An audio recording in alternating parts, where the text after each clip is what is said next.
Hey guys, Dave from Dave's Boy Shop Works here, and in this episode we had to change things up a little bit on Brooke's truck box. So we were sanding away, blocking it down. We had a really good surface on about 60% of this side. The other side was way worse, if you've seen in previous videos. But we just kept finding issues.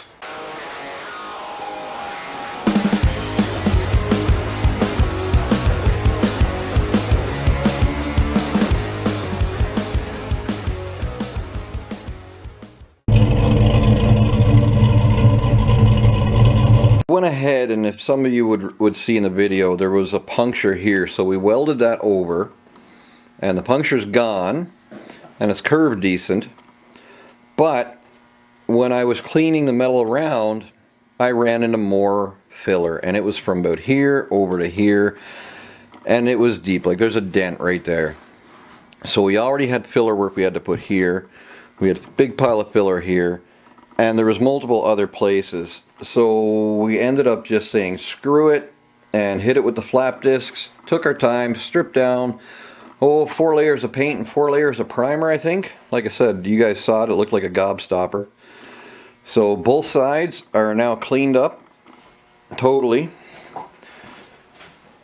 and as you can see, we now need to find our surface again. So we started blocking out the metal, and that didn't work so good, because as some of you know, it's hard to shape it. Like, we started blocking out here and we were getting it down, but a lot of effort going nowhere.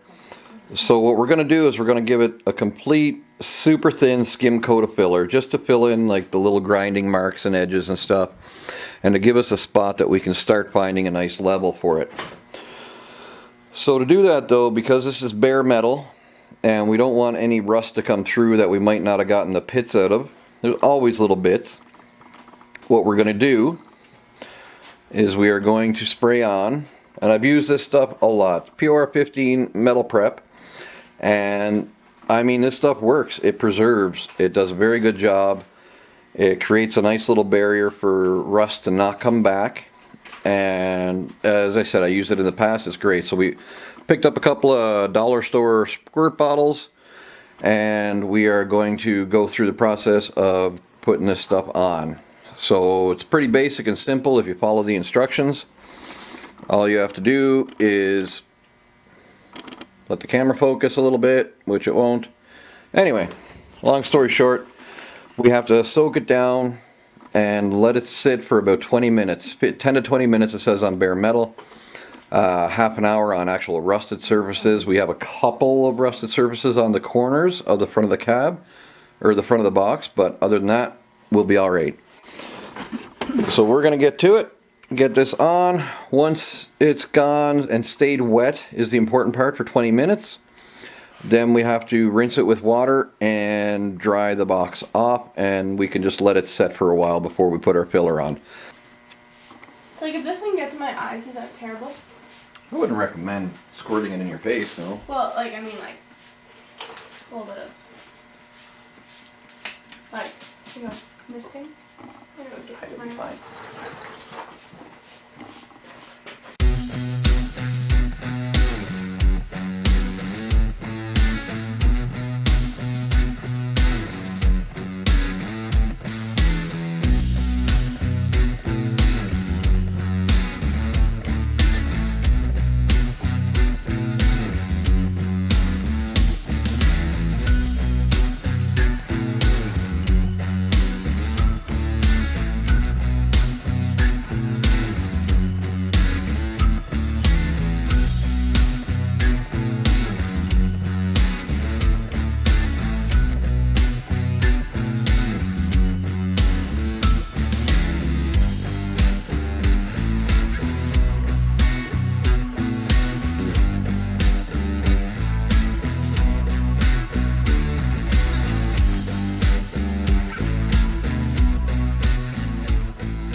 Alright, so we just gave it a little final little squirt there. It's been about 20 minutes, and Brooke's coming back with the squirt bottle right now full of water. We actually had a catastrophe with one of the squirt bottles. Dollar store stuff, not the greatest quality, but suffice to say we're down to one squirt bottle. So we're going to get a couple of clean rags together, and in a second or so you'll see us squirting water on it and wiping it off as we go.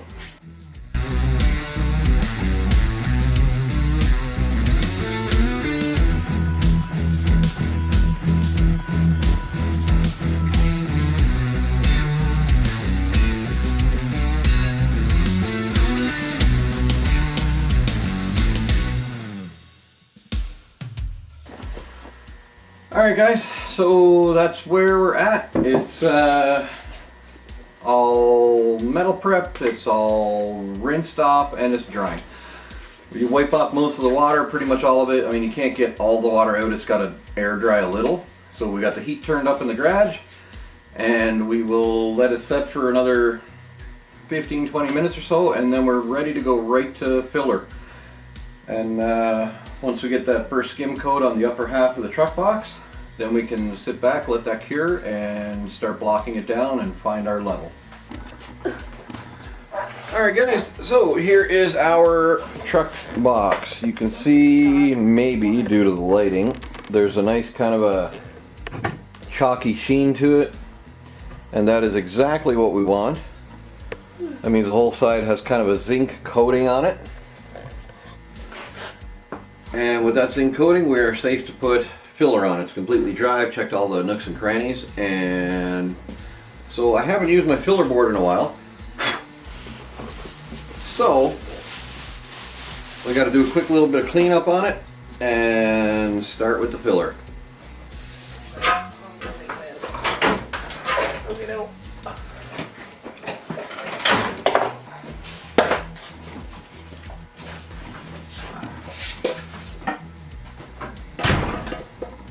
You're gonna want to mix that.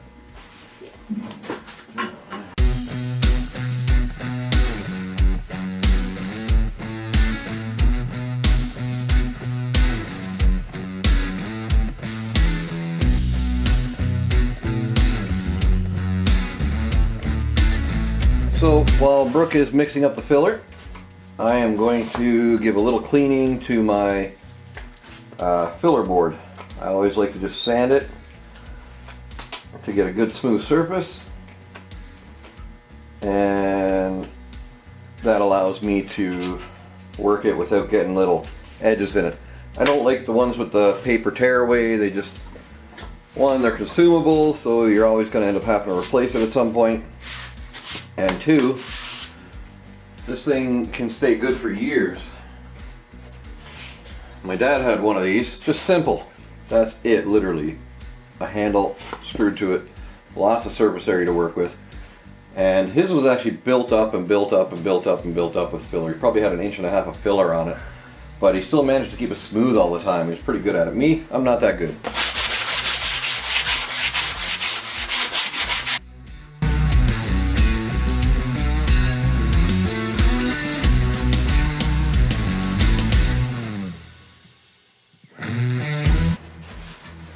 Now because we're doing a full skim on it, it's going to be a lot.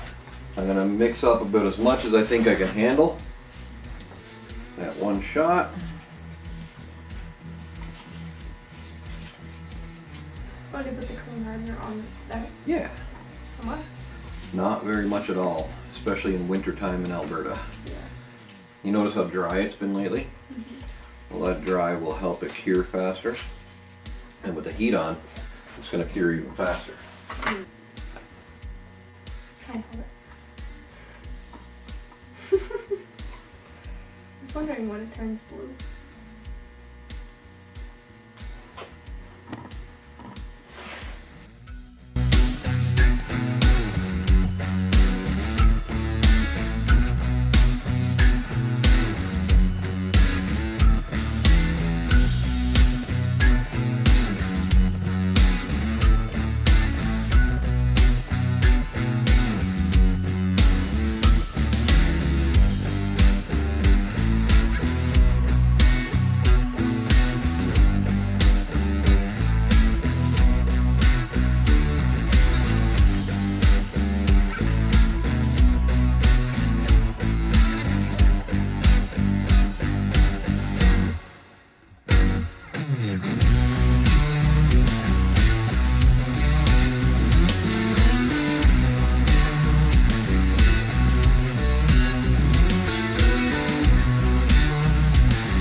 So it might not be what you were expecting, but it's exactly what we wanted. We just wanted to fill all the grinding marks, essentially.